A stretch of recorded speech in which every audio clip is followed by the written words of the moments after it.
কালকে আমাদের এখানে একটুও রোদ্দুর দেখা যায়নি জানো।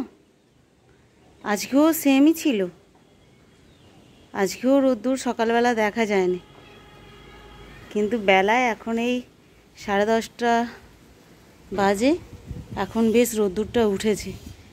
2-4টে কাচাকুচি যা করেছিলাম একদম ছাদে নিয়ে এসে দিয়ে দিয়েছি। আধ ঘন্টা 1 ঘন্টা যা রোদ্দুর হবে, শুকিয়ে যাবে। আবার কখন বলতে কখন বৃষ্টি চলে আসবে।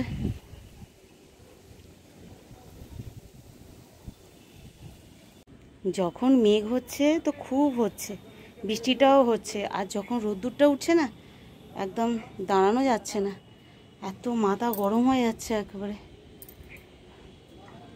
একদম ফ্রেশ সাদা রোদ্দুর হয়েছে, একদম ঝকঝক করছে।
আর এই যে এখানে সবে উচ্ছেটা কেটে নিয়েছি, আর এখানে ঝোলের জন্য জলও গরম বসিয়ে দিয়েছি।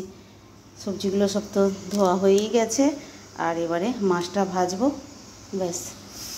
এই ঝোল ভাজা আর হচ্ছে একটুখানি ওই মাছের মাথা দিয়ে বানাবো ওই শাকটা, তাহলেই হয়ে যাবে। তাই অনেকটা বেলা হয়ে গেল, রান্না করতেই একটু দেরি, সেইটাই দেরি হয়ে গেল।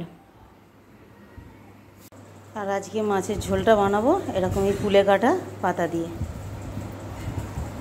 একদম কচি কচি কুলে কাটা পাতা এনেছে, এই দিয়ে মাছটার ঝোল হবে। বাজে দুপুর 1:30, খেতে বসবো, আর এই সময় খালি মেঘ আর মেঘ। এই মাত্র বৃষ্টি হয়ে গেল, আমার বরমশাই এখনও আসতে পারেনি। এই যে মাছের মাথা দিয়ে পুঁই শাক রেডি, আর সমস্ত কিছুই রান্না হয়ে গেছে। শাকটা একটুখানি জল আছে,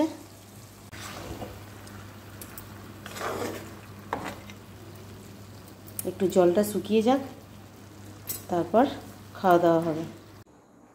এখন এই মাত্র এসে বসছি। বিকালে গিয়েছিলাম চাটা খেয়েই আন্দুলে ছেলের জুতো কিনতে, আর আজকে তো সারা দিন ধরে বৃষ্টি আরম্ভ হয়েছে, একবার করে হচ্ছে আর একবার করে থামছে। আজকে ভেবেইছিলাম যে হয়তো যেতে পারবো না, সকাল থেকে ছেলেটা বলছে আজকে মা আন্দুল যাব জুতো কিনতে, এরমভাবে যদি বৃষ্টি হয় আমি যাব না, কিন্তু না, বিকালবেলা থেমে গেল বলে গেলাম। আর কোথায় জুতো কিনতে যাবে বলো, সেই আন্দুলে। বিরক্ত না, ডুমজুড়ে জুতো পাওয়া যায় না। ওর বন্ধু কিনেছে ওই আন্দুলে গিয়ে, তার জন্য ও কিনবে, এরকম একটা ব্যাপার। ওদেরকে কি দোষ দেবো, আমাদেরও ওরকম স্বভাব।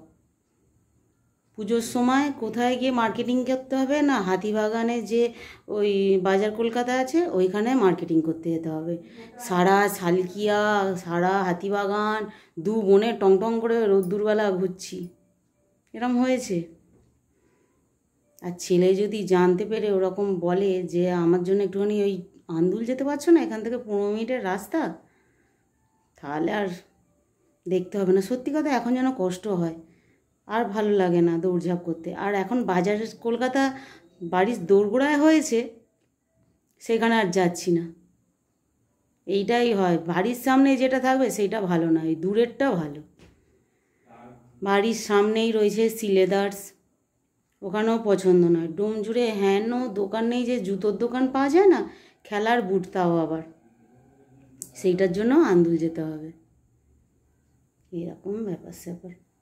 আর এখন ওই জন্য বাজার কলকাতাতেও আর ঢুকি না। এখন মনে হয় দূর, ও দামের যে জিনিস পোষায় না, মনে হয় একটুখানি এই যে কোনো একটু ভালো দোকানে ঢুকে ওই 1000 টাকা দাম বললো 800 টাকা, এরকম বার্গেনিং করে কিনতে একটুখানি ভালো লাগে। তারপরে বলবেন না 1000 টাকা আপনি 950 দেবেন, বলবো না 800ই দেবো। তারপর বলবে যে না দিদি 900 টাকা লাস্ট, আমি বলবো না খুব জোর হলে 850, এইরকম না বেশি ভালো লাগে। তখন মনে হয় কী বলো তো, আমি লাভ করেছি কিনে, ঠকিনি।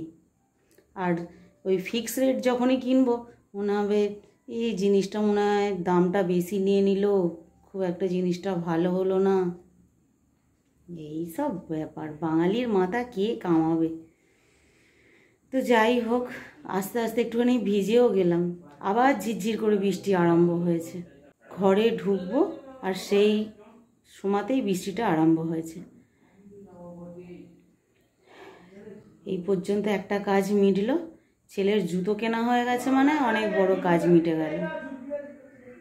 এইবার আবার রান্না বান্না করতে হবে, কিছু সেরকম করবো না, ওবেলার আছে। আর দুটো রুটি তো করতেই হবে, এখন ডিউটি হয়ে গেছে রুটি করাটা। তো একটু রুটি করব আর একটুখানি হোঁপা ভাজা করব, মানে চিচিঙা ভাজা, পেঁয়াজ দিয়ে ভাজা করব। তরকারি যাই খাই না কেন রুটির সঙ্গে কিন্তু একটু ভাজা হলে খুব ভালো লাগে। বেগুন ভাজা, পটল ভাজা, এরকম চিচিঙে ভাজা, আলু ভাজা, একটু ভাজা দিয়ে রুটি খেতে বেশি ভালো লাগে।